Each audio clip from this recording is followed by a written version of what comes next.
Remake Rewind. All right, you ding-dongs, thank you for listening to Remake Rewind, the podcast where we decide if remakes or reboots should have happened. As always, I'm Mike. With me, I've got my two co-hosts. We've got Double D. How you doing, Double D? What up, Mike? I'm doing all right. I'm a little tired. Long day at work. Yeah. Today was my last day at work for my old job. That's great. That's good news. I hope that's me one day. I hope so too, buddy. Me too. Oh, hey, Alex. We have Alex here, too. Yeah, we got Alex as well. He's our third co-host. Hey. Hello. Alex, how you doing today? All right. Alex, I saw you at work today. I saw you too, David. I've never met you, Alex. Oh, yeah. It's okay. It's okay, Mike. You don't have to I'm meet fine him. with Just a friendly voice to you. You'll meet him one day, I hope. Yeah, I'm going to try to go to San Francisco in the next month or so, month and a half. Oh, well, you have terrible timing because Alex is going to be on vacation. Oh, for how long? Japan for 2 He's weeks. going to Japan for 2 weeks, yeah. Oh, well, maybe it'll work out. We'll maybe see, it's I for guess. the best if I don't meet him. Don't put and a we face don't to chat the voice. I mean, I know what you look like. I have you on Facebook and Instagram. Oh, true. Damn. Would our I'm not listeners want to know impressed. what we look like? Well, I guess they know what you look like, Mike. Do our listeners know what we look like? No. I don't think they care. Maybe. Listeners, do you care to know what we look like? Or We already our know voice they is don't just think fine? of you as a friend, so Oh, I just don't God. care what you... Damn it, Katrina. All right, well, let's just get into it. What are we going to be talking about today, guys? We were talking about Gone in 60 Seconds from 1974 and the new 2000 remake, Gone in 60 Seconds. It's not really new. 2000, it's 2018. I didn't even know this was a remake, and it didn't pop up on a lot of my lists for some reason. The only reason I thought of this was one of our listeners suggested it, and I was like, what are you talking about? And he goes, yeah, it's a remake. It's one of my favorite movies. The original one's from like the 70s. And I'm like, what? And as soon as we found out, we had to do it. Yep. I think it was a general consensus that we had to do it. Yeah. We all, as soon as I mentioned that it was a remake, both of you were like, oh, fuck. Nicolas Cage did a remake? Yeah, Again? we need to get some Nicolas Cage on this bitch. The thing that's weird, and we didn't plan this, and I didn't even realize it until last night, and I didn't even see his name on the credits yet. But as soon as I put the movie into my Blu-ray player, and I was like, fuck, Giovanni Ribisi's in this movie. We're doing two Gio movies in a row. What a little snake this guy is. Yeah, So fucking unlikable. snake, fucking snaking into our podcast twice. Ugh. Fuck. Ugh. God damn it, Giovanni. Linger, man. Anyway, so obviously neither of us have seen the original one because not one of the three of us knew that it existed. Right. So I think I would have preferred it stay that way. yeah, well, let's talk about it. Maybe after we talk about it, you'll like it. We'll talk about it. All right. Well, let's just talk about it. So since none of us seen it, we're not gonna really talk about anything other than just the movie, I guess. So let's just go. Who's got the synopsis? Who's got to synopsisize? That'll be me. All right. So from Paul Morris, insurance investigator Mandrian Pace and his team lead double lives as unstoppable car thieves when a South American drug lord pays Pace to steal 48 cars for him. All but one, a 1973 Ford Mustang, are in the bag.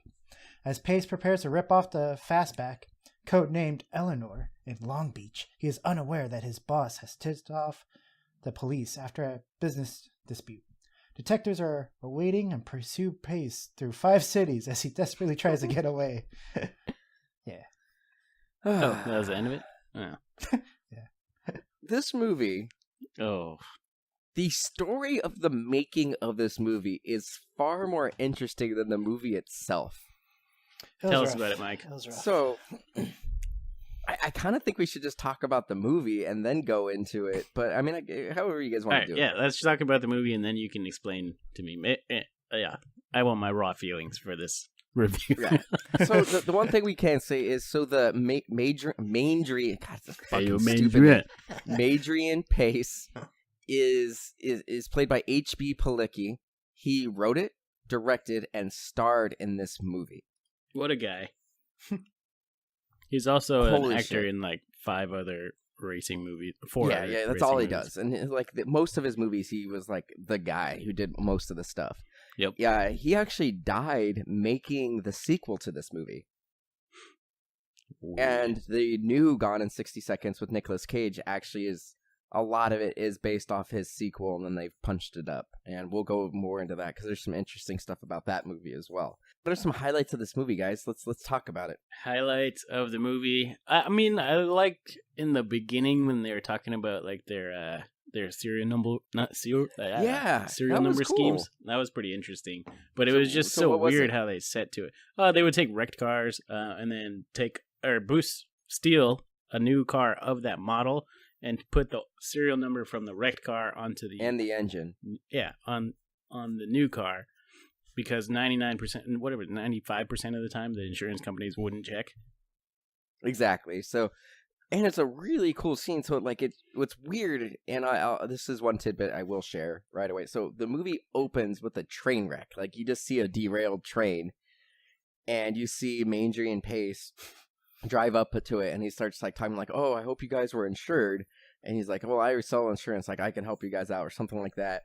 And then it just goes to him buying a car from an auction of like wrecked cars, and then shows him at the factory, and this guy, just through voiceover, you just literally see them like cutting a car open. You see him ripping out the engine, ripping out the transmission, ripping out the serial number, and all while explaining that they themselves are an insurance company. So that's their front, and then they take, like Double D said, they take all these pieces, steal a new car, put this stuff on, and then sell it to like a car dealership. So crazy. But so initially I thought it was really interesting, but that train, that whole scene was not in the movie originally. Oh, really? Like, while filming this movie, he heard about the derailed train, and it was fairly close to where they were. So he just went to this derailed train and filmed some stuff. That's actually kind of cool. Well, and that's the thing. There was no script for this movie. So the cinematographer was like really annoyed because every time he didn't know how to set up the cameras, because he's like, "Where's the script? Where's the storyboards?" So the guy, H.B. Palicki, literally would draw on cardboard the day of and be like, "This is the script. This is the storyboard." So the entire movie was improvised. Like, there was nothing planned ahead of time. That explains so much. Dude, a lot of that camera work was just questionable. I guess that was for some realism, which didn't come about. But a lot of this camera work was very questionable as well. The whole movie was very questionable. I'll agree with that statement. But there were just so many times where they're like in a conversation, like scene, and the camera's not even focused on the person talking. It's like focused on the bookcase behind the guy. Like, what the hell is this? Well, the thing that's even worse is there's a point where they're like on the board, like writing, like explaining what they do. Like, hey, we give all the cars code names, and they're all girl names, and blah, blah, blah, blah. The whole movie was, like I said, improvised. They didn't know what they were saying. So there's literally a point where he's explaining what they do. So he's like writing on the board. This is my note. Writing on the board, clearly can't think of what to say. There's a huge pause, and then he goes, "Yeah, you'll have to redo this so we can read it." And I'm like, what? Yeah. So he like writes one name on it, and then he just like looks at it, looks at the guy he's speaking to, looks like right into the camera, looks back at the guy, looks at the board. Like, seriously, like 5 seconds goes by, and he's just like, yeah, you're gonna have to rewrite this. Yeah, that was right at the beginning too. Yeah, over this like weird montage of random people. Yeah, and then there's like one guy who keeps saying, like, there's a Ferrari, and instead of saying Ferrari, he goes, Ferraris. Or Ferraris. He keeps saying Guy Ferraris. There was a bunch of Guy Ferraris. There was one good joke in that weird little montage. It was, "Oh, what's your girlfriend's name? Jill." "Oh, why?" "Oh, because I'm gonna name this car Jill because it's wrecked like your girlfriend." What the hell? Stupid. I missed that. The next scene, like, so they introduce a few of the characters, and then they're like, "Oh, we need to go get." I don't remember the brother-in-law's name. I wrote it down somewhere, but it was like way later. Eugene, I think it was. Yeah, Eugene. So he's like, "Oh, we need to go get Eugene." And so they go to this like wedding that's like in the back of a bar. He's like, "Oh, what about my honeymoon?" He goes, "No, we need to go do this job." And then it's like it shows them like walking in the park, and it's super out of focus. Like you can't fucking see them at all. Yeah, see, it's so bad at points. And then there's this one of their first scenes with the car chase is like completely black screen. Like I can't tell what the fuck is going on. That scene where it's in pitch black. It's right where I used to live. How could you tell? Because they said the street names. They said Crenshaw, and then they're like, "Oh, it was Crenshaw," and then they were on fuck, I can't even think of the name of the road anymore because I don't live over there anymore. Well, whatever. They said both crossroads of the streets that I lived in, and then from Crenshaw, so like they were right by my old neighborhood. But that movie, that scene is pitch black. It's like so you bad. Can't see. Like there's a part where they're like, "Oh, he's on the sidewalk. Get out!" I'm like, "He's on the sidewalk? I can't." It's literally like there was a camera on the dash pointing into the car, and the only thing you could see is periodically you could see like the light shining on their hands and like their watches. Hands. But it was pitch black, and and it was like a 10-minute chase scene. Yeah. I don't understand who flipped over in that scene. I don't know. Well, I thought it was Mandrian. No, they flipped like a bystander's car because they end up taking the car back to the guy's house. Yeah. They ended up not even stealing the car. That's why I was so confused. Oh no, the guy who was chasing him flipped the car. So he goes to steal this guy's car, and then the guy who owns the car heard the engine go, so he goes and follows the guy, and then there's this long chase, and the police get involved, and he ultimately gets away because the police stop because the guy like crashes into like a gas station and flips his car. So then the guy starts explaining to the police what was going on. He's like, they stole my car. And so he goes back home. The police go back to his house to see if the car's gone, and the car's back. And the reason it happened, it's weird because this guy clearly doesn't do any research on the cars before he steals them. Because when he goes to steal the car, when he finds out, he like opens the glove box and sees the guy's name, and then sees the guy coming out to chase him, and he's like, "Oh, this is so and so." He also owns an insurance company that never pays out. So like, I want to like get him in trouble. So like, he turns in the car so the guy would get arrested for chasing him. What the hell? But it's weird because they're like, so they won't steal any cars that don't have insurance. Yeah. Well, he was going to steal the car. It was just that Pumpkin told him not to. No. He decided he was going to steal the car. And then he said when he found out who it belonged to, he wanted to fuck with the guy. No, I meant for the Eleanor, the first Eleanor, he put back. That's because Pumpkin asked him to. It didn't have insurance. Oh no! Oh yeah, no, yeah. There was that one. He didn't realize it didn't have insurance, though. She said it didn't have insurance, and he put it back. He's all aboard, not taking.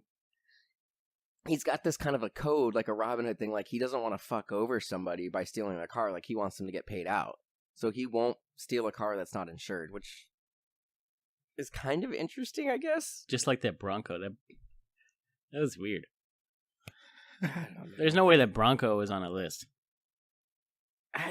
The other thing that was really weird about this whole setup was when they go and tell the guy at the wedding, like, "Hey, we need to steal all these cars. We're gonna get $400,000." Like it was $200 up front, $200 after the job's complete. He's like, "Oh, what about my honeymoon?" And then, like, the guy kept saying that he's the boss. Like he goes, I'm the boss. I decide if we're gonna do this." And then Madrian was like, "Well, we already decided we're gonna do it, and we can vote you out. We have enough shares to buy you out," kind of thing. And I'm like, wait a second, what? This doesn't make this is a criminal organization. There's no shares in a criminal organization. Like you can maybe have shares in the insurance company, but that is just the front. Like you guys can always go do your own fucking thing or just steal the cars. Yeah, and that way they don't have to be insured. Yeah, because they weren't doing the same thing, like flipping the serial numbers or anything like that on these ones, because they were going away immediately. Like they weren't selling these ones, so like they didn't need the insurance company as a cover for this, right? Such a questionable movie. Yeah, I agree with you. So they go about stealing these 48 cars. Yeah, and like there's a bunch of like stupid things. There's one like where he almost gets caught, or he walks up to a car to steal, and then somebody's in the car, and he's like, "Oh man, where's my head at? My car's over there," and like walks back. One of you guys sent a text saying there was a tiger in a car. Yeah. I missed that. You missed that? How could you? It was weird because it was just this. It was at a strip club. There was this girl in like Hungry Tiger. Yeah, it was one of the strippers just walks out in a crop top and like short shorts, and she walks away, and the black thief, I guess, goes over to the car, opens it up, sits down, turns it on, and this tiger roars at him in the back seat. He starts like flipping out. Yeah. I just started my new job, and I have to be up at like 5 to get there on time. And I haven't been able to go to sleep early just because we've had stuff going on this week. So I fell asleep watching this movie, like, no joke, 10 times. I had to keep starting over and rewinding it. But so much of this movie is exactly the same. It was really hard to make sure that I didn't miss anything. But I feel like I missed a tiger, so I guess I missed something. But it seems like it was just like a throwaway thing. Yeah. It was weird. It had no follow-up. Yeah, it was weird. And so, like, they steal a guy's Bronco, who's a race car driver, and they spend a lot of time talking to that guy. Yeah. There's a part where he steals a car. They have to steal the original Charger back that they stole because randomly some guy who owns an insurance company went to go buy the car, and then he checked the serial number. So then they had to steal the car so they wouldn't get caught.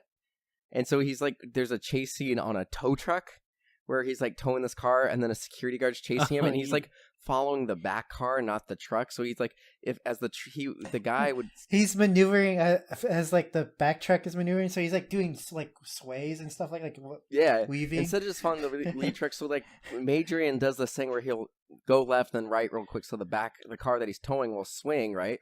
So instead of just following the truck, the guy's following the car. So the car swings to the right and just barely misses like some parked cars, and then it swings to the left. And because the guy's following that, he ends up crashing a bunch of parked cars. It's like, why are you following the car that's being towed and not the tow truck? I also like. And how did he get away with just doing a U-turn? I don't fucking know, bro. So the thing is, this is where my notes end. So I've got a ton of notes, walking in the park, super out of focus. The audio is super muffled. They only steal insured cars. They find Eleanor, but somebody was in it. A bunch of cars. A montage of a bunch of cars stolen easily. They steal another Eleanor. The owner chases him. The dark scene. Police pursue. Blah blah blah blah. Couple notes, and then I get to this security thing. They see another Eleanor.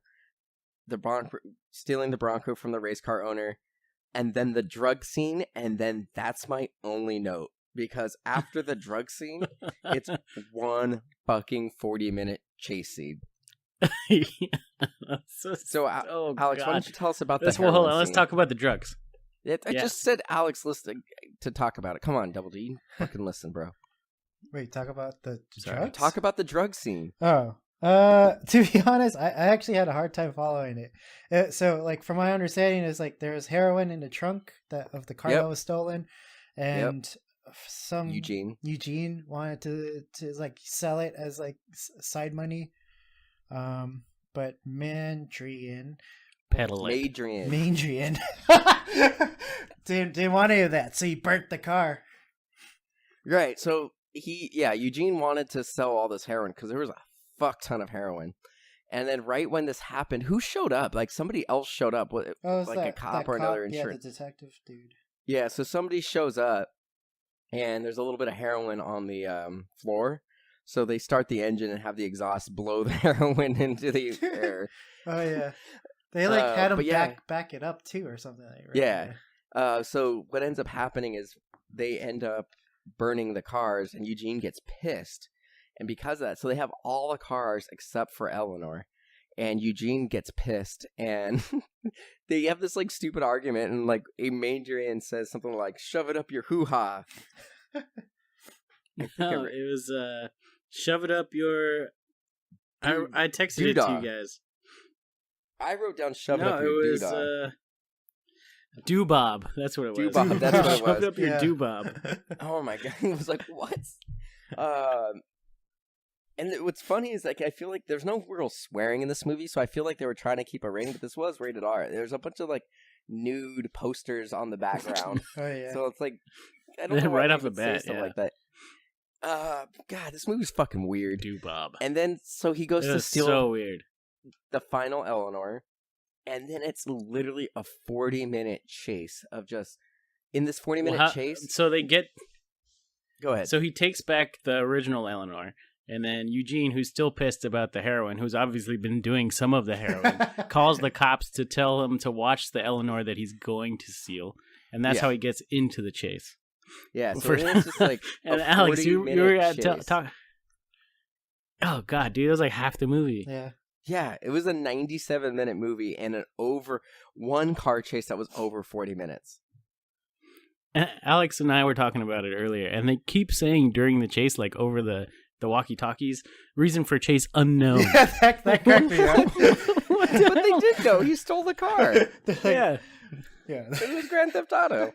But they kept saying it. Like, oh, man. I know they did. It was fucking weird.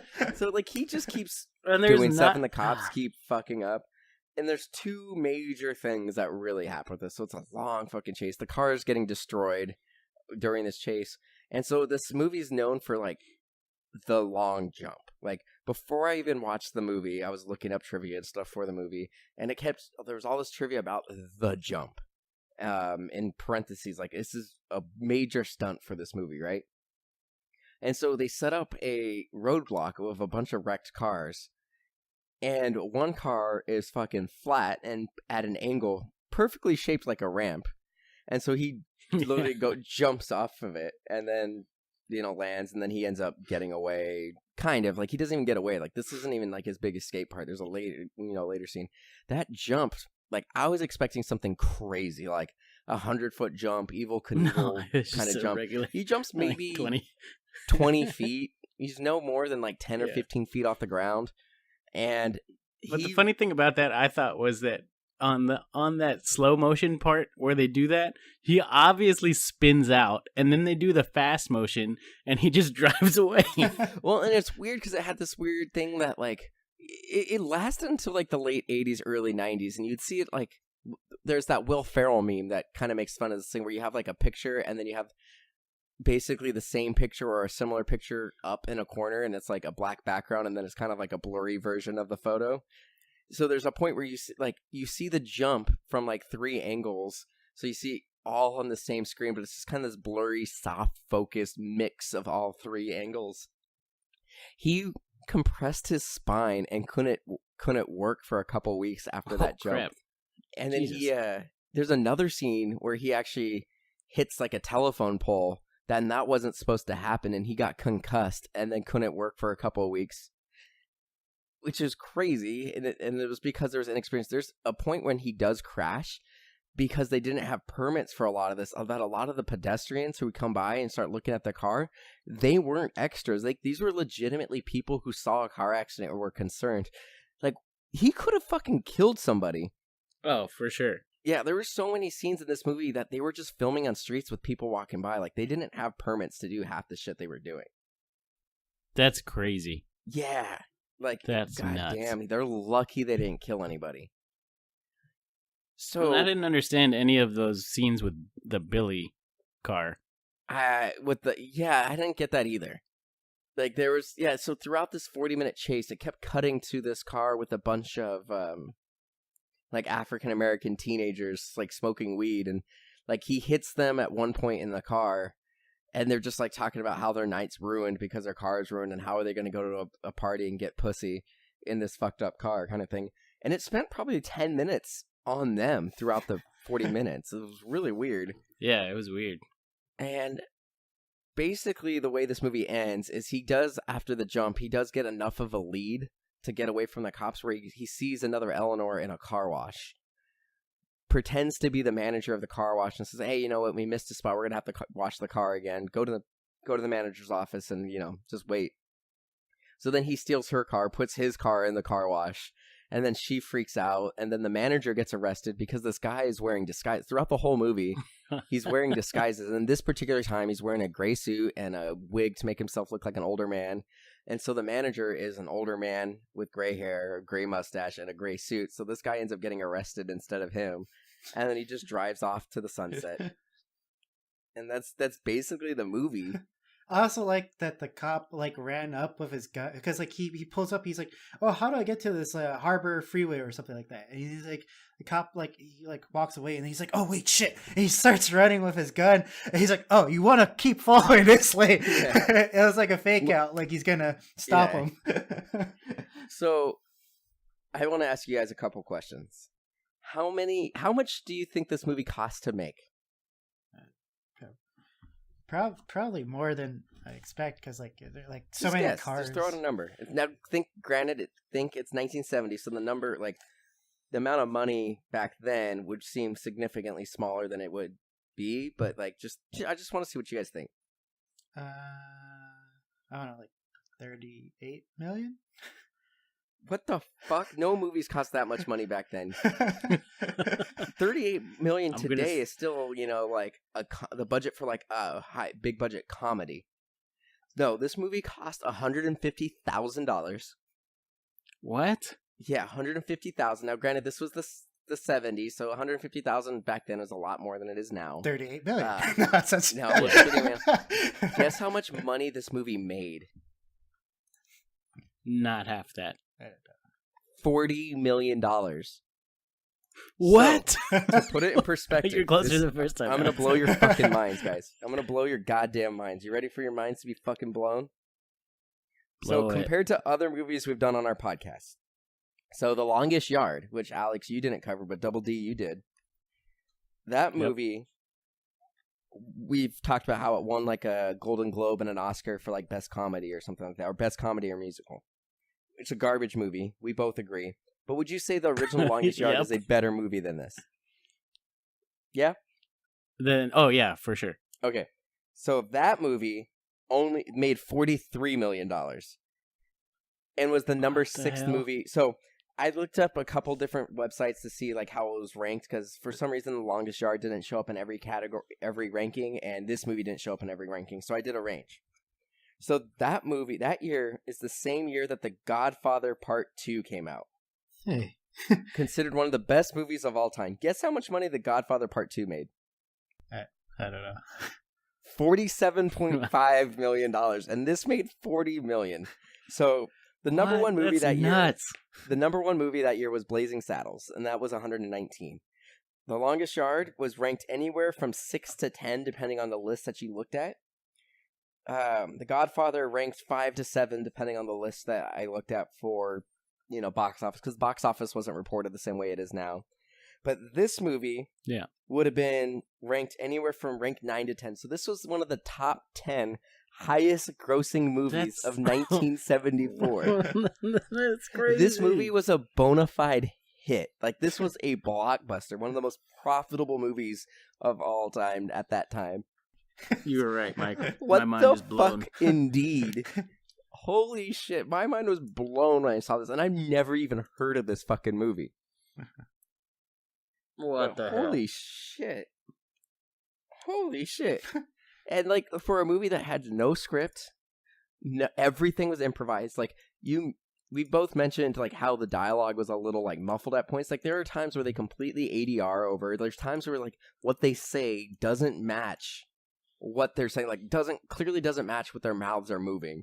Like, this was a piece of shit movie, and it was a fucking hit. I don't know, man. I don't understand. I mean, I kind of get, like, honestly, with a 40-minute car chase and a couple other car chases, like, there was probably no movie ever like this made prior. Like, this was like the original Mad Max Fury Road, man. Jesus. I can't get over this information. So it says that the big jump was 30 feet and 128 feet. 30 feet high, 128 feet in distance, but it doesn't seem like it. I guess I could. I mean, it was downhill, too. Yeah, I guess. So, let's see. Yeah, this is fucking crazy. Like, this was fucking insane how this movie was made. The Can we just mention that... Go ahead. Yeah, go ahead. No, you go. I just wanted to mention that this car chase would have never happened, especially with that many traffic accidents and injured people. They would not have continued that chase. No, they would have let him go and figure it out later. Yeah, for sure. Yeah, because it was ridiculous. The amount of damage that this guy caused is not worth it to the taxpayers. Like, that's insane. But the guy who edited this movie was pissed because they were so unorganized that nothing was labeled. Like, he didn't know, like, where anything was supposed to be in relation to anything else. So it took him forever to edit this movie. There was also issues with, like, the rights to the music. So the music that we heard in our version was not the same music that was made in the original version. Oh, interesting. Like, I listened to the movies with subtitles on, and there's a point where, like, they're playing some jazz music, and it says adventurous music on the subtitles. Yeah, well, I had subtitles on also, and there was a scene during the chase that said chase music. My favorite one, I said mischievous music. Oh, man. This movie was so fucking bad. It was very hard to watch. One of you guys texted that it was like, you're like 30 minutes in and we're having trouble. Yeah. I took 3 different breaks in the first 26 minutes of the movie. It was very hard to watch this movie because it was just so disjointed and so bad. Like, this is up there with, like, The Room in terms of, like, how bad it is. I actually like The Room way more than this. The Room is a more entertaining movie because it's even worse than this. It's just confounding how bad that movie is, but this is up there with, like, in terms of being, like, a very poorly made movie. Yeah. Oh, Jesus Christ. All right, let's move on to the next one. Okay. Did you guys have anything Gone else in you 60 seconds. No. Okay, good. All right, let's go. All right, Gone in 60 Seconds with Nicolas Cage from 2000. All right, let's see. This one's from FMJ_Joker. Memphis Reigns must return to the world of auto theft after his brother breaches a contract with a Russian crime lord to deliver high-end cars. Memphis must get a gang together. No, he had a Russian name, but he was clearly English. He talks about being English. You said he's from South London. Yeah. Memphis must get a gang together for one-night boost to grab all the cars while avoiding apprehension by the auto theft cop who trailed him years before. So. Okay. Joker, you're wrong, but it's similar to what's going on. I have no problem calling this guy a bitch. This movie's been out for 18 years. If you're writing a review for it on IMDb, you've probably seen it more than once. How do you fucking get that he's Russian? They literally say he's from South London in the movie. Multiple times. Jesus Christ. So what is your guys' history with this movie? Like, this one, I think, is people our age have definitely seen this movie. That was actually my first time. Oh, yeah, I've definitely seen this movie. I actually owned it on DVD. What? So, I had this movie on DVD. I liked this movie a lot when I was younger. It was, like, one of the first DVDs that I bought. I don't know who I let borrow it, but I let somebody borrow it, and it disappeared. I bought it on Blu-ray. Gone in 60 seconds. Oh, I hate you, Alex. You're off the podcast. You're out of the game. No. I can't even defend you for that one, Alex. I clearly had it more than 60 seconds. That was...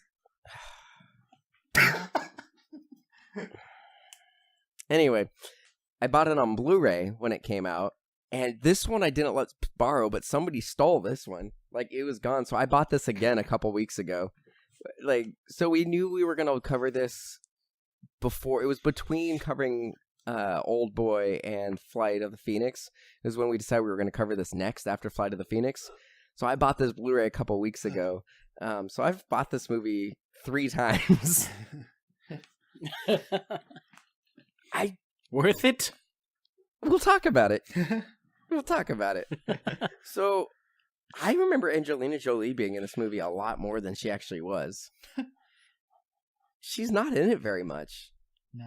Yeah, that's what I was talking to Alex about earlier. I thought she had a much larger role in this, but she barely had any lines. It's because she's like, when it came out, she was very much part of the promotional stuff, like in the trailers and stuff. And this movie is one of those movies, like when DVD first came out, they're like, buy digital DVD. It has menus and all this stuff. Like, you know, they still did it for like Blu-rays. So like, Blu-ray has 5 times the quality and like interactive menu, like, you know, all the advertisement for the technology that you're already like watching it on. Like, I don't know why they need to advertise DVD technology on a DVD or a Blu-ray technology on a Blu-ray, but they did.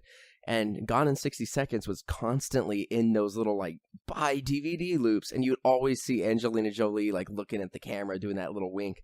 Like, all the advertisements for this movie had her in it. So I thought for sure she was a huge part. And she's in it for less than 10 minutes of this movie. And that's being pretty generous, I think. You know who else? I want to talk about Timothy Olyphant. Yeah! I love Timothy Timothy Olyphant was worthless in this movie. He was fine. He was like a young cop. I was okay with him being in it. I was okay with him being in it, but I don't think he added anything to the movie. Oh, god damn it. I had audio on my phone. Alex is saying his audio is fucked up, so don't ask him direct questions. That's mine. No, that's me. That's not me. Oh. I said that. I just assumed it was Alex because I hate him. No, it's still my connection. My connection's all weird.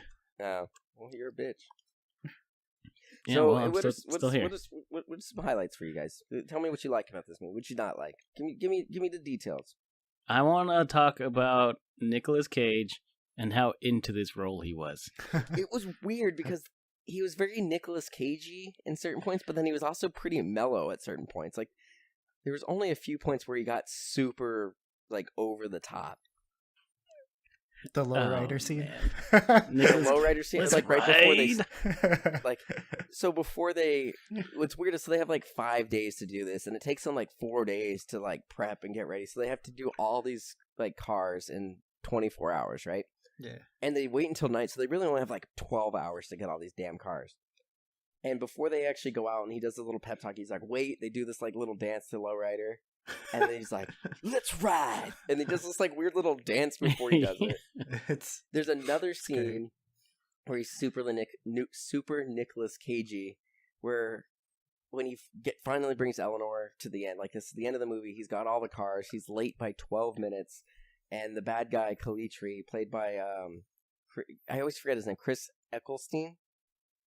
I think. He played Doctor Who. That guy. He is like, he's like, I'm tired, I'm a little wired, and I think I deserve a little appreciation. It gets like super over the top. My favorite Nick Cage scene was when he's talking to Eleanor. I'm like, I can watch a movie of this, just him talking to cars. Yeah. Can we talk about how awkward the weird sex scene was with Sway? Yeah, that was really weird. Yeah. So it wasn't even a sex scene with them. It was like, they go to steal this car, and you see like this guy in the living. It's like a huge house that's all glass, and they're having like this guy's taking off this woman's clothing, and it's super slow and sensual. And they're like, oh well, we're gonna have to just wait for this to happen. So it's like the scene that you have to have for two people who used to be dating and then aren't anymore. So they're like talking about each other and their relationship, and then she asks like, What do you like more, stealing cars or having sex? So then he's like super like, what do I like more? Having sex or boosting cars? What do I like more? I can't do a very good Nicolas Cage. It's my best. And he goes, what about having sex while stealing cars? And then they like make out for a little bit, and then they move into the bedroom, which is still front facing the street, still made of glass. They're like, oh, they went to the other room now, we can take the car. And then she just like stops. Well, like it's also like while they're making out, he's just naming car parts. He's like, yeah, oh, that's right. What the fuck? That was so weird. Carburetor, drive shaft. It's so weird. Yeah, fucking Nicolas Cage. That was weird. So it's like this movie came out a year before Ocean's 11, and it's weird because like it's a heist movie, and you got to get a big ensemble. And there's some great actors, and like you have Robert Duvall, who's great. He's a great actor. Great. Nicolas Cage is kind of like your Danny Ocean. Great. But then they got like discount versions of certain characters. So like Robert Duvall is kind of the Elliot Gould from like the guy who's like the financier of Ocean's 11. He's kind of like the older guy who's like the mentor of everybody. And then you've got Chi McBride is like the Diet Coke version of Bernie Mac. Bernie Mac. Rest in peace, R.I.P. kind of thing. Scott Conn is in this, who's also in Ocean's 11, so good for him, getting 2 heist movies in like a year and a half span. Good on you. And it's just like Vinny Jones. that you have Vinny Jones, who I think is great in this. Like, I think it's dude, really. I don't understand. So especially there's a part with the scene at the end, the beginning of the movie, when like there's a montage of them calling a bunch of people, trying to build the crew, right? And so, a bunch of people are in jail. They're like, "Oh no, I don't know anything about this guy who owes you money. I'm just trying to get a hold of him." Going back and forth, calling everybody, and it gets to like 2 names, and he's like, "There's only 2 people left." And Robert Duvall's character, his name is Otto, is like, "No, we can't get those 2." And he's like, "They're the only 2. We got to do it." And he's like, "I don't like this." And so they call Sway, who's Angelina Jolie, and then they call the Sphinx, which is Vinny Jones. And the reason he was called Sphinx was originally he was supposed to have no nose, but then they decided not to do that. I don't understand why you wouldn't want the Sphinx. That guy was fucking rad. Maybe he was too violent for them. Like, so they call him, and then so there's this other gang led by Johnny B, who's pissed that he didn't get this job. Yeah. So he tries to take them out a couple times.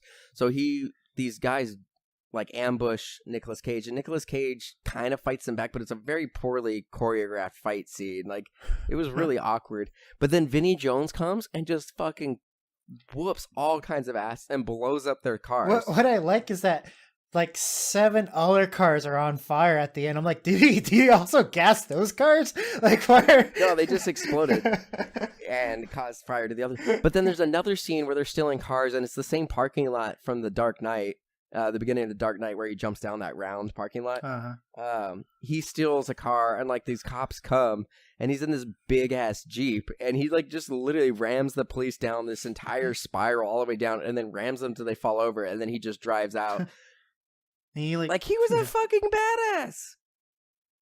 I don't get why they wouldn't want him. Like, can you guys? He doesn't talk. Like, that's the only thing. But if they've worked with him and they understand it, like, he can understand them. It's not like he's a deaf mute. He just doesn't speak. Like, honestly, he did a great job. Why would you not want him? Yeah. Can you think of one reason? He liked knives. Maybe he was too violent, man. I don't care, man. He was worth having on the team.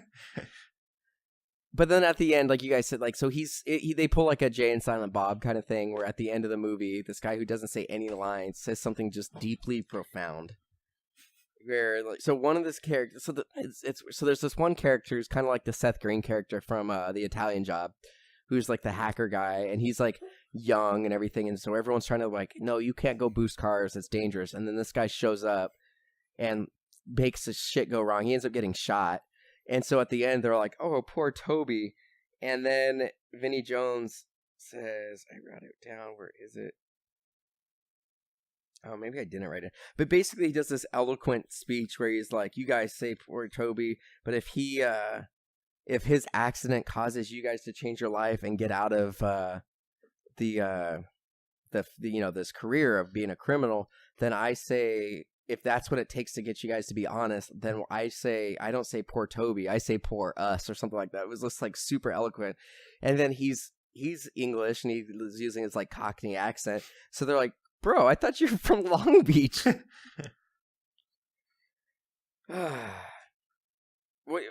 mean, we haven't really even talked about any of the plot. Like, this one is a much tighter movie, and the plot, like, there's much more of a plot in this movie. Yeah, more easy. And there's a lot more of a heist to it. Like, I think I appreciate that aspect of the movie. Yeah, it's definitely a lot more easier to follow compared to the original, for sure. I mean, it definitely gets you to invest in the movie a lot more, especially right off the bat, knowing that Kip messed up on everything. Yeah, so basically the movie starts with Kip, who's played by Giovanni Ribisi. He's Nicolas Cage's younger brother. He's stealing a car. Fucking Giovanni Ribisi. And he fucks up, and the bad guy is like, I'm gonna, he's gonna kill him. And so this guy named Atlee, who's in the Punisher movie that we covered, he was like the main henchman in the. He acts exactly the same, though. He does act exactly. Well, no, he's a good guy in this one, kind of. But so he calls Nick Cage and is like, "Hey, look, like, this guy that I work for scares the shit out of me. He's gonna kill your brother," and that's why Nicolas Cage comes out of retirement and makes the deal to fucking do this thing, right? So yeah, you're right. Like you're automatically like, hey, Nicolas Cage is doing like on the up and up, and they introduce him as like he runs a kids go-karting place. Like he's still trying to be with cars, but like be legit. You find out that he's like clearly he's got a fuck ton of money because he's sending money to his brother and his mom so they can live. He's able to just bring up $10,000 to pay off the God damn it, Hagrid. He has $10,000 just cash lying around so he can try to pay off the bad guy. Kind of thing. So like it's an interesting story. He's coming in to save family, and then you actually take the time to get to know all these different criminals and everything like that. Like there's much more to it. Like we didn't know any of the names of anybody else in the other movie. And then nope. Like, there's some legitimately good heist things. I did have a little bit of issues with like the police work in this movie. So the cops play a pretty large role in this, and I think they did a good job with like finding out who was doing this. Like the Scott Caan's character was paying off some guy at a car dealership to get these laser engraved keys so they can steal these like specialized Mercedes that are supposed to be theft proof. And that's, ultimately how the cops get back on their tail. But there's a scene where like at the very first, the cops follow Giovanni Ribisi to their lair. They're able to get out, but they find broken glass. So the cops scoop up some of this broken glass and they send it to the lab. And this whole movie takes place in less than a week. Like in less than 1 week. And they're able to get labs back from the police. Like DNA tests and shit like that take months to take. Like to this day, if you try to do a DNA test for the police department, it takes months. And these guys get a test back that's able to tell you exactly what type of glass they had. And that's how they figure out the blacklight thing. So the cops find the list of all the stolen cars and shit like that. Like that doesn't make any sense. I don't know if you guys know this about forensics, but yeah, forensics takes. I don't know why he would have. I don't know why he would have scooped up just broken glass. Anyway, it's just broken glass in a derelict like warehouse district. Like yeah, you would just think it's broken glass. Like yeah, it doesn't make any sense that he would scoop it. That's just how good he is. I like that they did the heist scene, and then there is a point where like Nicolas Cage gets spooked. Like he sees the cops are in one house. But then a van blocks them, so they have to move to a closer house. And Nicolas Cage is like, that van was 4 doors down the other day. And so they have to, like, change their plan with only, like, 10 hours left. And they have to... So they end up stealing the original cars that the brother stole back from the police impound. Yeah. Which was, that was fine. But then there's, like, this stupid subplot of, like, the dog swallowing the keys. And they had to give a dog laxative. Like, and then Michael Pena showed up. I was like, oh, shit, it's Michael Pena. Was that Michael Pena? Yeah. I couldn't tell if it was him or not. Yeah, that was Michael Pena. Okay. That was great. I thought it was him, but then I'm like, he's really skinny. Oh, man. This movie's... I really was looking forward to this, and this time around, I thought it was pretty dumb. It's probably been, 8 years since I've watched this movie. As long as... I haven't watched this movie for as long as I've been with Katrina, I think. It's fucking bad. It's about what I expected. This is my first time watching Gone in 60 Seconds, and it's not the best Nick Cagey film. Yeah, he hasn't gone bankrupt yet, so he wasn't just being completely crazy. It wasn't like Ghost Rider and shit like that, where he's just fucking insane. I don't really have anything super crazy left in this movie. It's an okay movie. In the 2000s, this was pretty good. Movies today, for the most part, are way better than they were 10 years ago. And I think that's just what it is. This was a very entertaining movie 10 years ago. This is a Jerry Bruckheimer movie. He did the Pirates of the Caribbean movies and stuff like that. 18 years ago, this was a solid movie. But nowadays, it's just kind of whatever. It's if this movie came out today, it would be terrible. But this movie was a hit back in the day. I know so many people who love this movie. Yeah, like I said, I owned it on DVD, and I definitely enjoyed it back in the day when we were watching it as teenagers, but I agree. It's just okay now, but I can see the value in it. Yeah, so, the only real notes that I have on this movie is that Nicolas Cage did most of his stunt work. He did all the driving. This one also has the big jump scene, and he there's a car accident on a bridge, and there's a tow truck. He jumps hundreds of feet on a bridge. He they also did the exact same thing with the cop. This made very little sense. So one of the the younger thieves who does helps with the gadgets, just decides to steal a car for no reason. And they're like, why did you steal this car? It's not on the list. That's stupid kind of thing. And then they open it up and there's a fuck ton of heroin in this one too. And they do the exact same thing with the cop, like get him to rev the engine and back it up. And, you know, it's good homage. The cars were rad. Like the Eleanor car is not a real car. They made a body kit to make this car. This movie was so popular that people started making like bootleg versions of the body kit to make cars look like this. And the wife of H.B. Palicki, the guy who made the original movie, she was a producer on this movie, and she ended up getting it patented and sued anybody who was like selling these things. Damn. Oh wow. Yeah, that's crazy. But this was originally supposed to be a sequel. Like this, a lot of this script was written by them, and then the guy from the original movie died doing a stunt for it, and this was in 1989, I think they were trying to do it. So it was like 15 years after the original movie. He tried to make a sequel and he died. So this movie, you know, had the family of that guy still working on it. It did get an uncredited rewrite by J.J. Abrams. Oh really? Yeah, uncredited. I don't have anything else for this movie. Like it seems weird because we haven't really talked about any of the stunt work or whatever. It's just a, you know, whatever action movie from the early 2000s. What about that scene? I did want to mention. No, go ahead, Alex. I wanted to mention that scene we were talking about with Timothy Olyphantastic, where he like goes up to that guy that like went through the wrecking ball and the wall. Yeah, he just went through a wall. That was pretty good. I really liked. That's actually what I was going to bring up too. Oh, is that? That's funny. But that guy totally should have been dead. Yeah. Well, there's no way. 100% on the driver's side with a wrecking ball. Wrecking ball, and then went through a concrete wall. Yeah, and then like his car's like pancaking, and he opens the door. He's like, "Are you okay?" And he's like, "Yeah, I think so." He's like, "You just went through a fucking wall." It's weird. So the guy who plays the bad guy, is it Erickson? Chris? Fuck, I need to look it up. I don't know why. I know who this guy is, but I never remember how to actually pronounce his name. He was in Thor: The Dark World. He says this is the worst movie he's ever made, and he was in Thor: The Dark World, which is the worst Marvel movie. Christopher Eccleston. He was really proud that he used his actual accent, because he was like, anytime in an American movie, you either have like the proper English accent or you have a Cockney accent. So he did his accent. And this guy's obsessed with wood. That was like why he initially kind of got defeated, because Nicolas Cage destroyed one of his wood things. And then he's like, "Oh yeah, you got a thing about wood." He starts breaking.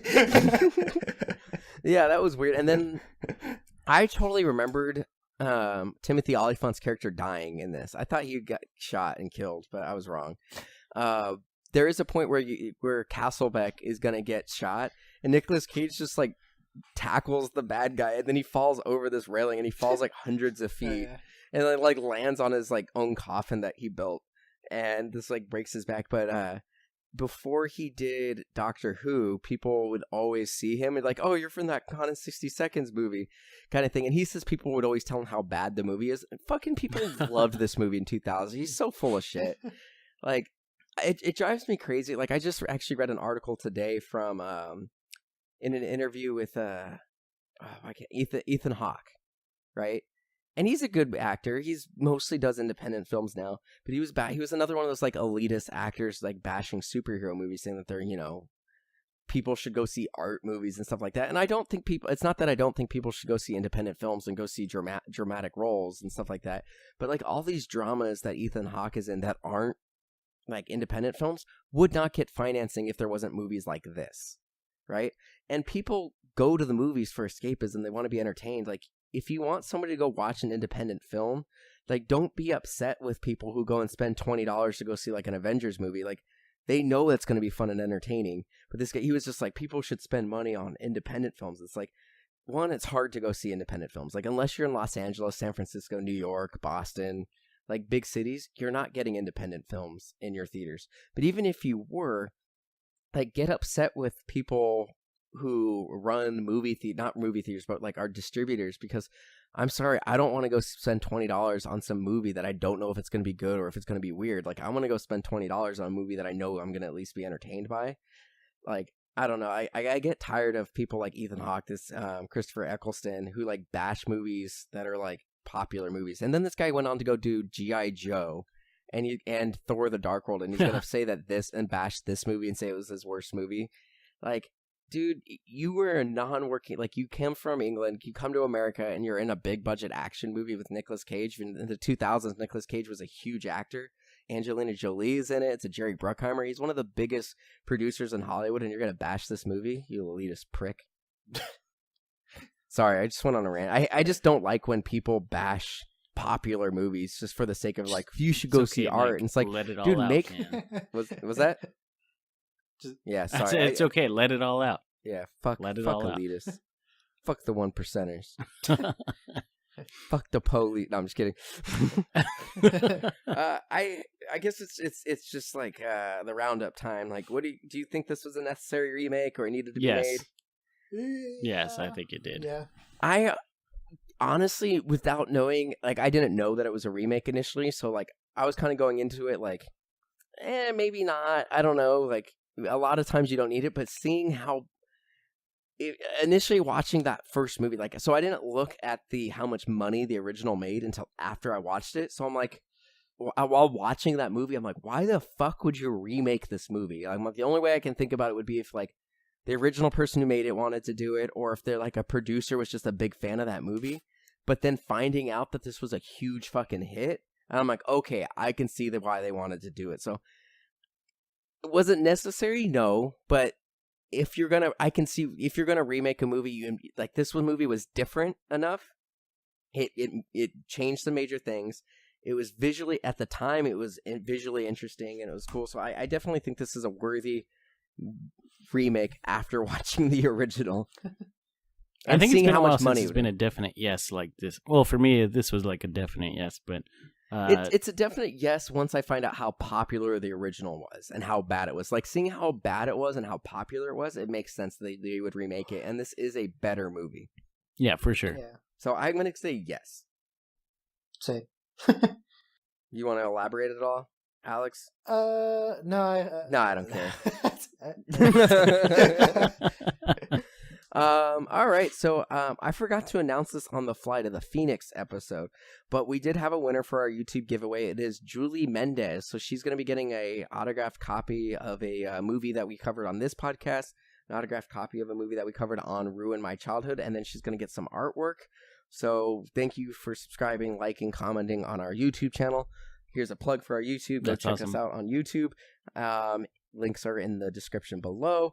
And thank you guys for listening. Check out our other podcast, Ruin My Childhood, with me and Katrina. You guys can check out everything that's MDXpods related on Instagram, Twitter, Facebook, and MDXpods.com. Thanks for listening, you dinguses. Sweet. Let's ride. Later, dudes. Bye.